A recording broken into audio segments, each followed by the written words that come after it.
चक्कर चलैनी बाकी जननी न सकी हमसे अपना हाली। चक्कर चलैनी बाकी जननी न सकी हमसे अपना हाली।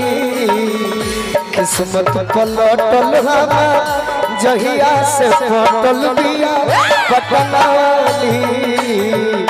किस्मत पलटल हमार जहिया से फटल बिया पटना। जहिया ई गीत हम फमी रिकॉर्ड कंपनी खाती गावत रहनी अशोक भैया खाती। वो दिन हमार शिवानी एगो लगन स्पेशल गीत भी गौले बाड़ी कि दिनावा में सुतीले रतिया भर जागिले। ते गीत आई रोला सब सुनब सब है। शुभम जी सोना जस सुरतिया ओकर नजरी में गड़ल बा।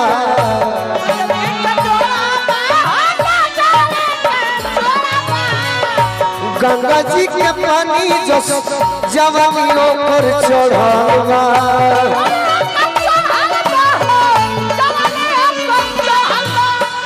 आरा शहर के उठवा कमर ले रहे उठ के लाली। आरा शहर के उठवा कमर ले रहे उठ के लाली। बड़ी नेक व्यवहार नेक दिल इंसान छोटू जी अभिषेक जी ठेकेदार साहब कार्यक्रम जो है हमार ना हुई तो छोटू जी अभिषेक जी के पार्टनर हम ही बनब। ऐसे कि क्लास हम कुछ बोली भैया क्लास 4 के कागज हम हो बनब। जरूर है इतना बोल नहीं तो हम कुछ बोलता नहीं। हेलो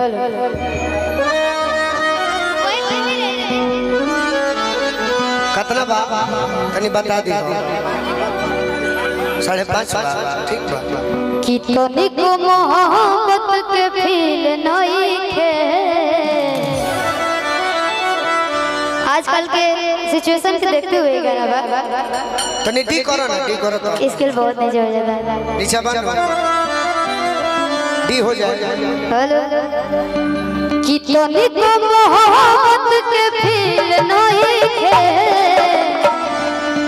कितनी को मोहब्बत के फील नहीं खे। आजकल के लइकन के दिल नहीं खे।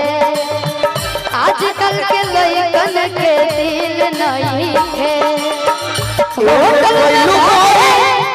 होटल में भरे खातिर दिल नहीं खे।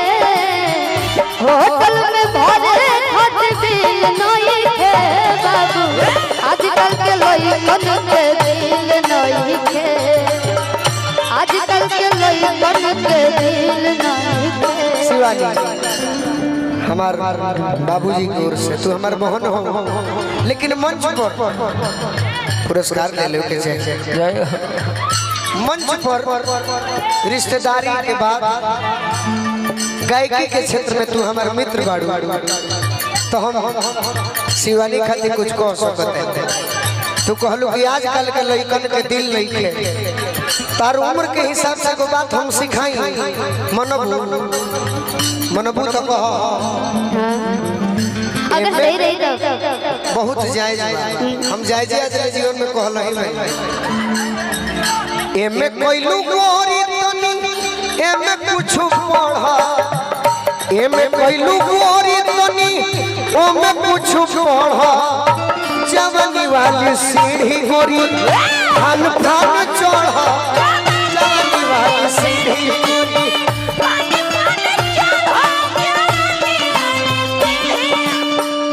स्कूल कोइलू गोरी कॉलेज कोइलू हो।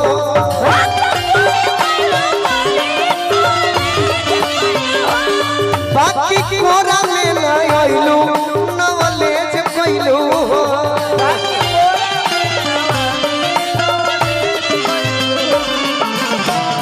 मोर इंतजार करो हमसे खूब प्यार करो। मोर इंतजार करो हमसे खूब प्यार करो। शिवानी तारा के आशीर्वाद। अरे औरिया का पढ़ो जवानी वाली सीढ़ी गोरी फान फान चढ़ा जवानी वाली सीढ़ी गोरी फान फान चढ़ा जवानी वाली छोटू भैया आरा जिला के संगीत प्रेमी आ ठेकेदार साहब। अच्छा एगो गाना है भैया कि मोहन में जे तहरा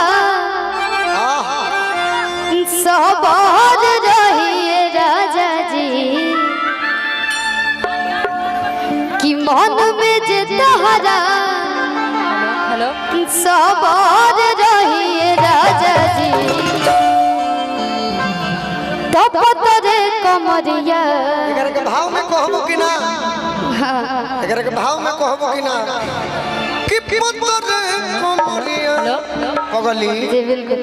अच्छा ये लोग को बैठा दिया जो हमने के भाव में हां हां अच्छा मंच पर बनी जाता मतलब कि कलाकार वाले हैं हां हां ओहे रही अरे दादा मन में जे तहरा जी जी कि मन में जे तहरा सवार रहिए राजा जी तपतरे कमरिया जिंदगी भर रहिए राजा जी भैया कि मन में जे तहरा एकर के देखो मान लो कि तू शिवानी हो आ अभी तू गोलू राजा बन गई हम शिवानी बन गई देखे करे के कोई हम सजा देते हम शिवानी सिंह हई तो गोलू राजा पगल है देख हम गोलू राजा ना हम शिवानी सिंह आ तू गोलू राजा देख करे के कोई से सजा हो जाए कि मन में जे तहरा सवार रही राजा जी तपतरे कमरिया जिंदगी भर रही का करबू बे पागले का कर देबू हम का गए हम बहुत कुछ का कहीं जोन का एक बात और एगो हई तार के ना हम बड़ी सुननी काल हुए हो कि न न न न न न न निया एगो रिसा टिकेटी कुलिया वाह वाह कहिया गई आज ये तगावे के बाद हां जी कि बड़ा लागेलु जन चुलबुलिया इराव लाइन हम लड़की के लाइन गाता कि बनी सबसे झकास हम अपना क्लास में अच्छा जियो जियो लइका करेला समाज बैठे खाती पास में कि केहू करेला बड़ाई हम केने केने जाई केहू कहे अमर पाली केहू लुलिया किरमा पियल के सुतलियो सारवा ए रमा देवा हो पापी नीरो